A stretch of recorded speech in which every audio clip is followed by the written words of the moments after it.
Are you dealing with girl drama on your campus? Well, if so, this video is for you.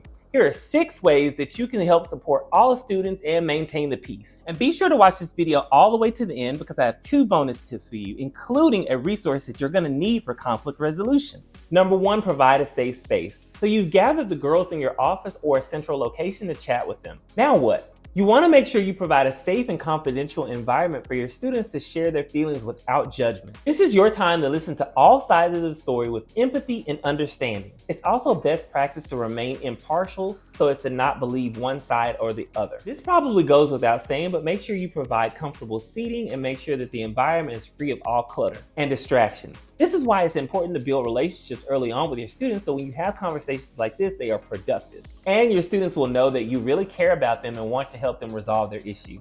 I want to know what grade level you work with. Drop your grade level in the comment section. Number 2, method of communication. You want to set guidelines so all parties know how to conduct themselves appropriately. You want this conversation to be productive and have a resolution. I always make sure that the conversation goes fairly too, so I start off by telling the students to pick a number between 1 and 25. I always have a number in mind that I picked, and whoever picked the numbers closest to mine gets to go first. As a disclaimer, I tell all parties that we're going to listen to everyone's side of the story, even if you don't agree with that person or if you feel like they're saying something that's not factual. Everyone in the room will have a chance to share their story and not be interrupted. You can take notes if you would like to. In fact, sometimes I do, depending on how complex the story is, but you want to make sure that you give them your undivided attention. So I listen and I write at the same time because sometimes these stories can be so complicated. That's a good way to put it. In order to decrease conflict, I also tell the students to talk directly to me and not each other because they hadn't gotten to that point where they could actually have that conversation with each other and not have an issue. Number 3, this is where we dive into the resolution. Teach communication skills. This is where it's important for you to have those resources, worksheets, or materials ready to have. Sometimes having a conversation with all parties is enough, but I like to have visual aids because they help with the conversation. In this session, I teach many lessons on empathy, respect, and active listening. I also teach them how to use I statements correctly. This is a resource that I highly encourage you to have readily available, printed it, and give all those students in the room a copy of it so that we can go over it together.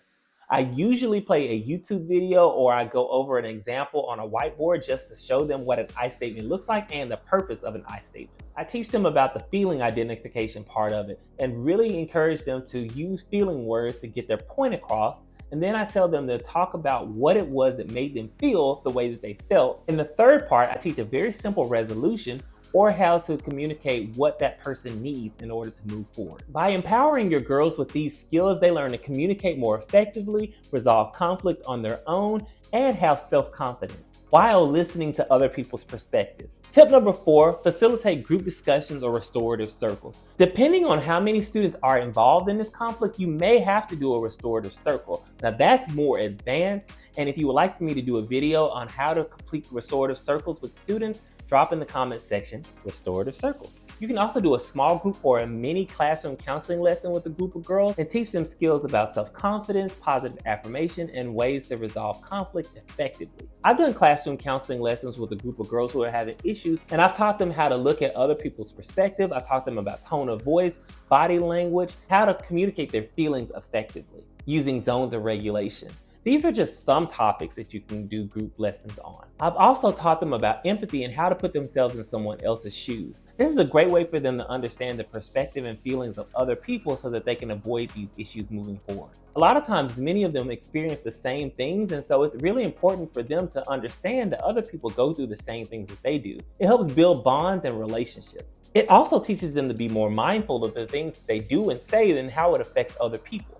Tip number 5, offer coping strategies. Also teach your students lessons on how to identify their feelings, mindfulness, coping strategy, how to identify their triggers, and how to self-regulate. These are really important skills that will help them move forward not only in their school life, but help them in their adult life too. You can even encourage them to take the skills that they learn in these sessions and take them home to their family and teach them too. One thing I didn't mention in this video so far is you have to teach your students the rationale for why we're going over these lessons and how it's going to help them in the future. This helps them manage their emotions when they get on the future workforce. It also helps them build better relationships with their family members or their significant others. Tip number 6, collaborate with school staff. You want to make sure that your teachers and your administrators are up to date on the things that are going on and the sessions that you had. This way they can keep a proactive lookout for things that are going on and make sure things don't ramp up again. So if they notice a clique of girls are having an issue, or they start hearing gossip or rumors being spread again, then you can proactively approach it and stop it before it gets all the way started. You can even pair those students with an adult mentor on your campus who can check in with them more regularly. You may not be able to do everything on your own. That's why it's important to consult with others on your campus so that they can help you out when you're not able to get to everything all at once. And be sure to do a quick check-in with these girls whenever you see them just to see how things are going. This can be done before school, during passing periods, lunch, recess, or even at the end of the day. Make it quick but also confidential. Simple phrases are, how are things going? I just wanted to check in on you. Are you okay? How are you feeling about the things that are going on? Have there been any more issues? And again, that's confidential because no one else knows what's going on, for the most part anyway.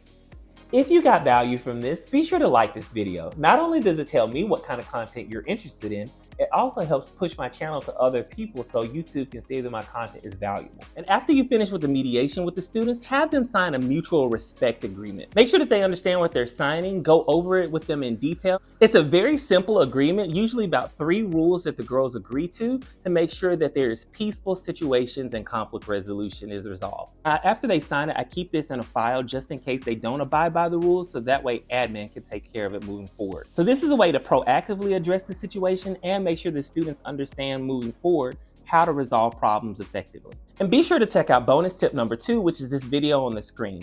I go into more details on how to resolve conflict with students effectively using this method that I learned from Second Step called the STEPS method. Check this video out.